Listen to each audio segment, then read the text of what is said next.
Hello students, today we will discuss some important question for JEE Main 2012 में ये question आया है. If limit x tends to infinite, x square plus x plus 1 upon x plus 1 minus ax minus b is equal to 4, then a is equal to 1, b is equal to 4, a is equal to 1, b is equal to minus 4, a is equal to 2, b is equal to minus 3 and a is equal to 2, b is equal to 3. Right, ये आपको दे रखा है. तो सबसे पहले यहाँ पर हमको दे रखा है limit x tends to infinite. LCM आप ले लो x प्लस 1, राइट. तो यहाँ पर x square plus x plus 1 तो ऊपर आ गया और यहाँ पर आ जाएगा minus of a x plus 1 minus of B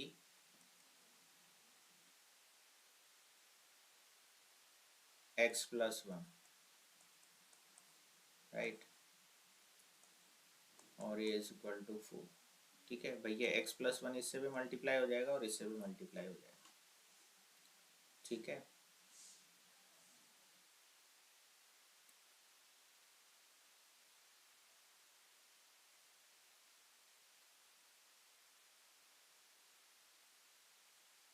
limit x tends to infinite, denominator में एक्स प्लस 1 आ गया. यहाँ हो गया x square plus x plus 1 minus a x square minus of a x minus b x minus of b. ठीक है. अब x square वाली सारी टर्म्स एक साथ कर लो आप. Limit x tends to infinite, x square के साथ कौन कौन सी टर्म्स है. जैसे यहाँ से 1 मिलेगा, यहाँ से a मिल जाएगा माइनस का, तो 1 माइनस a हो गया. ठीक है. अब x वाली टर्म साथ में कर लो आप, तो ये 3 टर्म साथ में हो जाएगी. तो यहाँ से क्या आ जाएगा, x आप कॉमन लोगे तो 1 माइनस a माइनस b.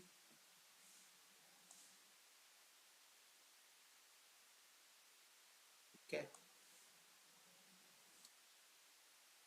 और ये 1 माइनस बी एक साथ आ जाएगा जो कि आपकी कांस्टेंट टर्म है और सारी टर्म्स आपकी कंसिडर हो गई. ठीक है. इज इक्वल टू 4 था, डिनोमिनेटर में x प्लस 1 था.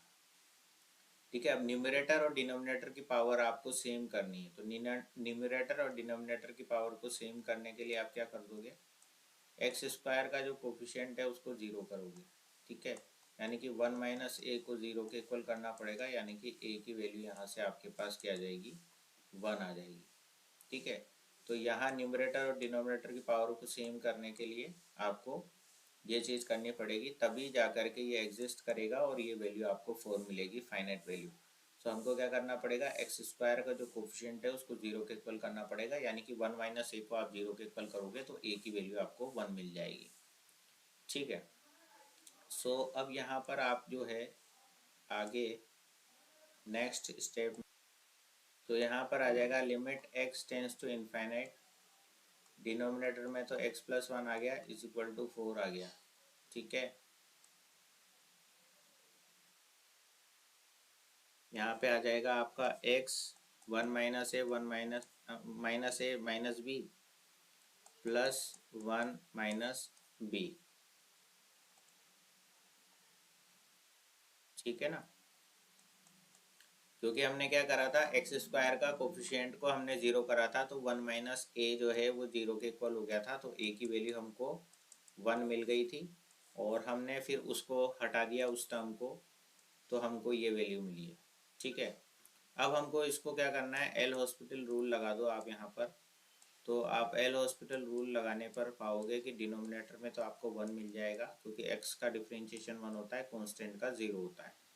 ठीक है. और यहाँ मिलेगा 1 माइनस ए माइनस बी, क्योंकि x का डिफरेंशिएशन 1 होता है और ये कांस्टेंट है तो उसका 0 हो जाएगा. तो यहाँ से आपको क्या पता लगा, 1 minus a minus b is equal to 4 पता लगा. और a की वैल्यू चूँकि 1 थी, तो यहाँ a की वैल्यू 1 हमने पुट करी, तो यहाँ से b की वैल्यू आपको मिली -4, क्योंकि 1 से 1 कैंसिल हो जाएगा और b की वैल्यू -4 आपको मिल जाएगी.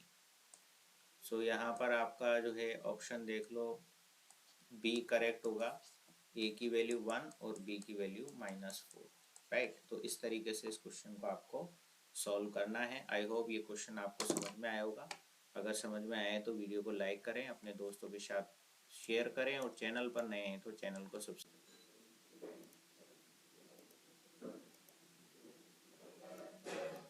हाँ तो प्यारे बच्चों, ये क्वेश्चन हम कर रहे हैं। Next question, limit h tends to 0 f2h + 2 + h² - f2 upon fh - h² + 1 - f1, given that f'2 = 6 and f'1 = 4। ठीक है,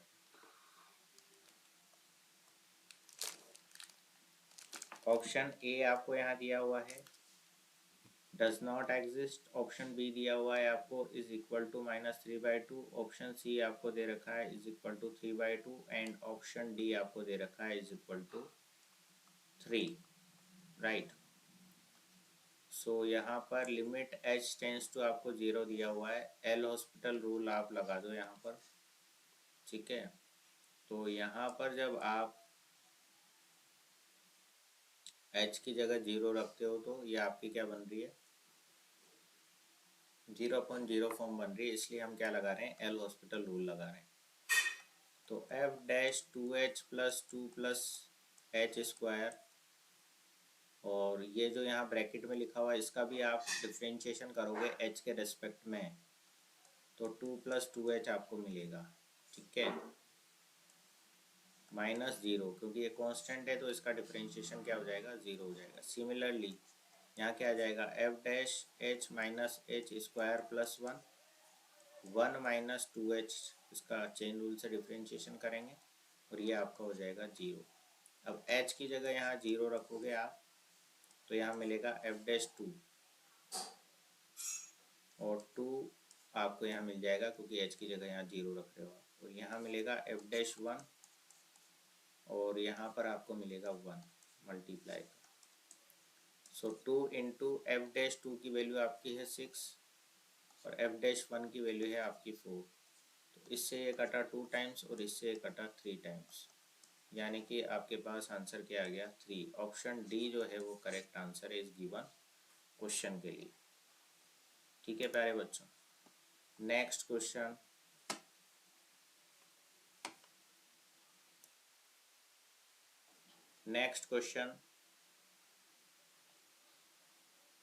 if limit x tends to 0, a minus n nx minus 10x sin nx upon x² is equal to 0, where n is the non-zero real number, then a is equal to, ठीक है। 2003 JEE main में ये question आया हुआ है। तो सबसे पहले आप यहाँ पर इसको किस तरीके से लिख सकते हो, limit x tends to 0 a minus n nx minus 10x, ठीक है, ये आपको दे रखा है और यहाँ दे रखा है साइन ऑफ nx। नीचे आपका x² है तो एक x तो इधर कर दिया और एक x हमने इधर कर दिया, ठीक है,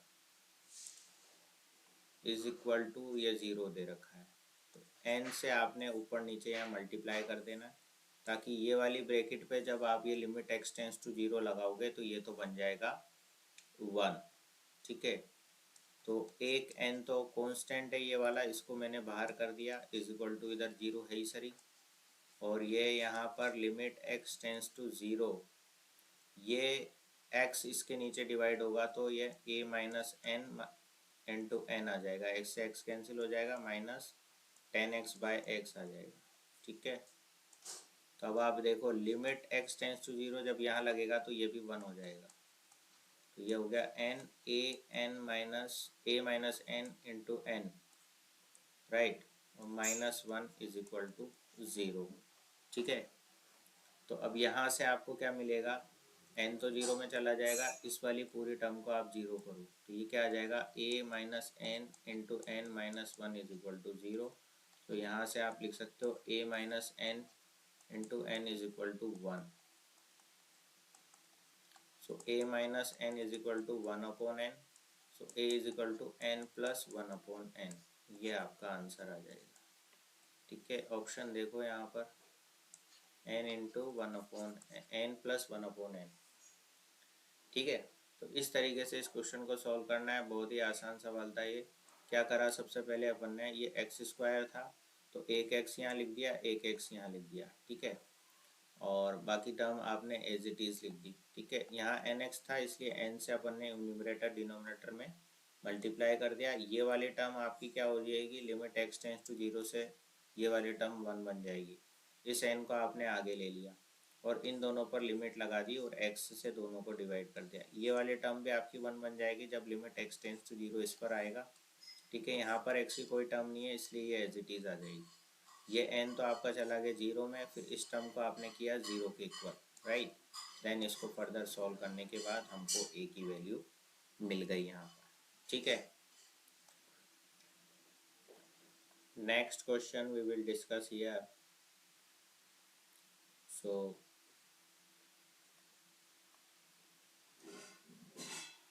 the integer n for which limit x tends to 0 cos x minus 1 cos x minus e to the power x upon x to the power n is finite non zero number. 2002 में ये question आया है। ठीक है, तो option है 1 2 3 and 4। तो यहाँ पर आपको दे रखा है limit x tends to 0, denominator में है x to the power n। Cos के साथ बेटा यहाँ पर 1 है तो सबसे पहले तो आप इसको माइनस को तो कॉमन ले लो और ये हो जाएगा 1 माइनस कोस एक्स। ठीक है, और कोस एक्स का हम यहाँ पर एक्सपेंशन खोलेंगे तो 1 minus x square upon factorial 2 plus x to the power 4 upon factorial 4 minus and so on. इसी तरीके से आगे यहाँ पर आपका खुलेगा माइनस साइन के साथ e to the power x का एक्सपेंशन जो होता है 1 plus x square upon factorial 2 plus x cube upon factorial 3 plus dash dash dash, right.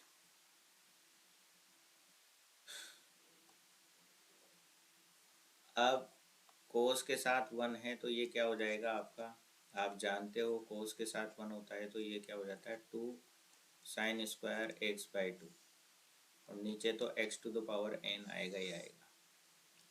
ठीक है, अब इसमें से आप इसको सब्सट्रैक्ट करके लिखोगे तो ये प्लस का 1 है, यहाँ ये माइनस का 1 आएगा तो ये कैंसिल आउट हो जाएगा। फिर यहाँ पर ये माइनस साइन अंदर चला जाएगा, राइट, तो ये माइनस का x आपको मिलेगा। इसी तरीके से माइनस 2 फैक्टोरियल 2 एक्स स्क्वायर मिल जाएगा minus x cube by factorial 3 मिल जाएगा। भाई ये भी माइनस की टर्म है, ये वाली टर्म और ये वाली टर्म ऐड हो जाएगी माइनस के साथ तो minus 2 by 2 factorial 2 x square मिला आपको और यहाँ पर ये वाली मिल गई एंड सो ऑन। इस तरीके से चलती जाएगी। फैक्टोरियल 2 से फैक्टोरियल 2 कैंसिल आउट हो जाएगा और इसमें से क्या हो रहा है माइनस एक्स कॉमन आ रहा है तो उसको हम कॉमन ले लेंगे। ठीक है, तो ये बाहर वाला माइनस और माइनस एक्स से ये जो है आपका क्या है पॉजिटिव बन जाएगा, राइट। ये वाला माइनस और यहाँ से माइनस एक्स कॉमन लाएंगे तो ये पॉजिटिव बन जाएगा और ये पॉजिटिव ऑफ एक्स हो जाएगा और x टेंस टू आपका यहाँ 0 था ही सही। डिनोमिनेटर में x की पावर n था। ठीक है, और यहाँ पर क्या बचेगा अब आपके पास 2 साइन स्क्वायर एक्स बाई 2 और ब्रैकेट में आपके यहाँ पर आ जाएगा 1 plus x cube by factorial 3 and so on, right. अब यहाँ पर आप क्या कर दोगे, इसको x की पावर n माइनस 3 आप कर दो। ठीक है, तो यहाँ पर क्या आ जाएगा एक्स स्क्वायर आ जाएगा और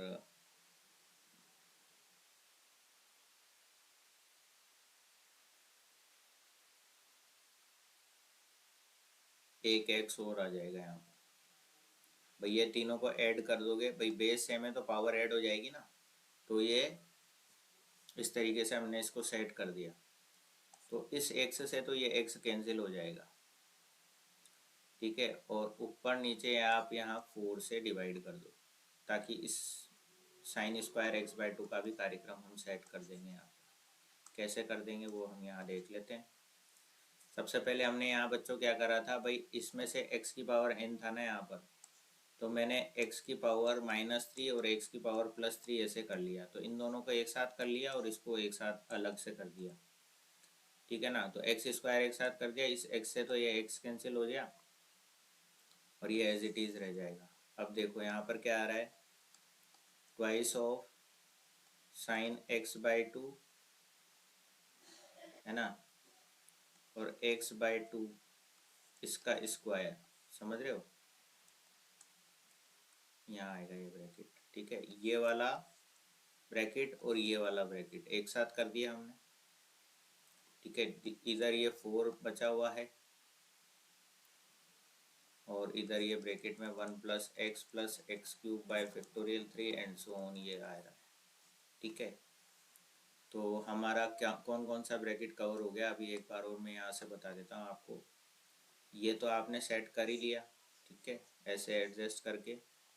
उसके बाद आपके पास यहाँ पर ये टर्म आ गई थी, तो इस वाले टर्म और इस वाले टर्म को मिला करके ये ब्रैकेट क्या बन जाएगा, 1 बन जा रहा है। इसलिए हमने यहाँ पर क्या करा, ऊपर नीचे 4 से मल्टीप्लाई कर दिया यहाँ पर, राइट। तो ये ब्रैकेट सेट हो गया, ये 2 एज इट इज़ आ गया, ये 4 एज इट इज़ यहाँ पर आ गया, राइट। और ये वाली टर्म एज इट इज़ है और x की power n-3 as it is. अब आप देखो ये तो 1/2 बन जाएगा, ठीक है, ये तो आगे आ गया। ये वाला ब्रैकेट 1 हो जाएगा और हायर टर्म्स आपकी यहाँ 0 रखोगे x की, तो ये भी 1 रहेगी वैल्यू, ठीक है। और यहाँ पर आपके पास अब बचेगा x की पावर n-3, ठीक है ना। और ये चीज़ तो आएगी थी आपको सारी समझ में, और इसके आगे आपके यहाँ क्या था, limit x tends to 0, right. अब ये फाइनाइट वैल्यू आपको मिले, इसके लिए यहाँ पर क्या ज़रूरी है कि ये लिमिट आपकी फाइनाइट है, ठीक है ना। तो यहाँ पर ये लिमिट फाइनाइट कब रहेगी आपकी, जब आपकी x की पावर आपकी 0 रहे, ठीक है ना। x की पावर आपकी 0 रहेगी तो ये वैल्यू 1 हो जाएगी, तो ये फाइनाइट 1/2 इसका आंसर मिलेगा, ठीक है ना। 1/2 इसका आंसर मिलेगा। इसका मतलब क्या होना चाहिए, फाइनाइट रहने के लिए n-3 जो है 0 के इक्वल होना चाहिए, यानी कि n की वैल्यू आपके पास क्या होनी चाहिए, 3 होनी चाहिए। यहाँ दिखा है ना, is finite non zero number. अब ये फाइनाइट नॉन जीरो नंबर तभी मिलेगा जब ये वैल्यू आपकी 0 होगी, तभी यहाँ हाफ मिलेगा आपको। तो ये वैल्यू 0 करोगे n-3 को, तो n की वैल्यू आपके पास क्या आ जाएगी, 3 आ जाएगी। यानी कि ऑप्शन सी जो है वो आपका करेक्ट आंसर है, क्योंकि यहाँ n आपका पूछा था और n आपका क्या था, इंटीजर था, ठीक है बच्चों। तो इस तरीके से इस क्वेश्चन को आपको सॉल्व करना है और फाइनल आंसर है 3। वीडियो पसंद आया तो वीडियो को लाइक करें, अपने दोस्तों के साथ शेयर करें, चैनल पर नए हैं तो चैनल को सब्सक्राइब जरूर करें, ताकि इसी तरीके के वीडियो आपको मिलते रहेंगे।